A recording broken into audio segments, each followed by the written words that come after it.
News 24 Borderland laboran montse breaking news जों News 24 Borderlandaव आंनि बुंदों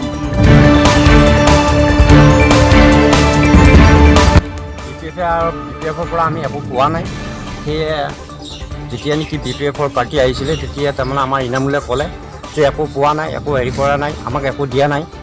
অৱশ্যে আমি কোনো একটা বস্তু সুবিধা পোৱা নাই আমাৰ ৰাস্তাটো এই অৱস্থা হৈ আছে আজি গাড়ী এখন যাব নোৱাৰা হৈ আছে আমি ৰাইজে পইচা উঠাই আমি বহুত শিল বালি এইবিলাক আনি পেলাই আমি ৰাস্তাখন কিবাকে ল'ৰা ছোৱালীখিনি স্কুলত যাব পৰা নিচিনা কৰিছোঁ এতিয়া চাইকেল এখন যাব নোৱাৰে বাইক এখন যাব নোৱাৰে গাড়ী এখন যাব নোৱাৰে এজন যদি বেমাৰী হয় 108 এখন আহিব নোৱাৰিব তেনেকুৱা আমি বহুত অসুবিধাত ভুগি আছোঁ তাৰ বিষয়লৈ মানে অকণমান এইখিনি কথা কোৱাৰ কাৰণে ইনামুলৰ লগত মানে প্ৰতিবাদ হৈ তেওঁৰ ওপৰত মানে জগদীশ চৰকাৰে কেছ দিছে এইটো লৈ এতিয়া আমাৰ গণ্ডগোল হৈছে আৰু এতিয়া আমাক UPPLৰ পৰা মানুহখিনিয়ে UPPLৰ পৰা আমাক এটা কাটিব ইচ্ছা কৰিছে BPFৰ মানুহখিনিয়ে গতিকে আমি UPPLটো আমি নেৰো আমি UPPLত থাকিম আমি এইটো কথা দিছোঁ স্পষ্ট গতিকে আমি সকলোখিনি ৰাইজ মিলি আমি একতা হৈ আজি BPFক আমি বাদ দিব লগা আমি বাধ্যতা হৈ গৈছে কাৰণ তেওঁলোকৰ পৰা একো সুবিধা পোৱা নাই কাৰণে আগতে আমি BPF কৰিছিলোঁ এতিয়া BPFৰ পৰা আমি কোনো এটা সুবিধাই পোৱা নাই কোনো এটা বস্তু পোৱা নাই সেইকাৰণে আজি আমি BPF এৰি দিব লগা হৈছে এতিয়াতো আমি 20 বছৰ ধৰি আমি কোনো একোৱে সুবিধা পোৱা নাই BPFৰ পৰা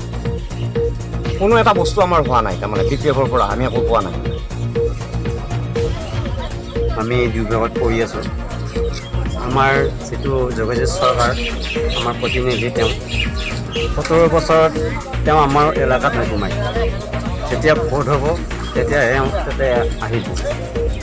অলপ আগতে তেওঁ আহিছিলে আমাৰ ইনাবুল দাই ৰাস্তাটোৰ কথা অলপমান সুধিছিলে সেইখিনিতে তেওঁ মানে অলপমান বেয়া পালে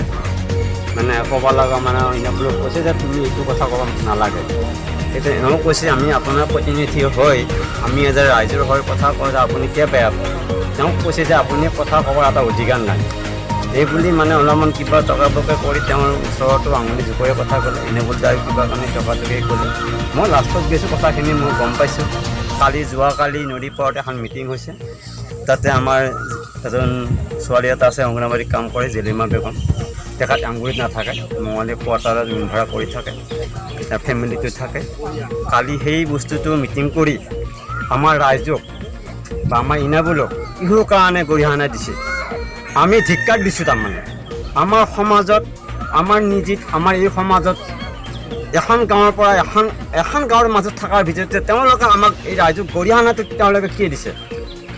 আমি উল্টা তেওঁলোকক মই জৰিমা বেগম মই গৰিহণা দিছোঁ আৰু নদী পাৰৰ মানুহখনক মোৰ তৰফৰ পৰা মই গৰিহণা দিছোঁ তাৰমানে আমি এখন গাঁৱৰ মানুহ একেলগে মিলি আমি কাম কৰিব লাগিব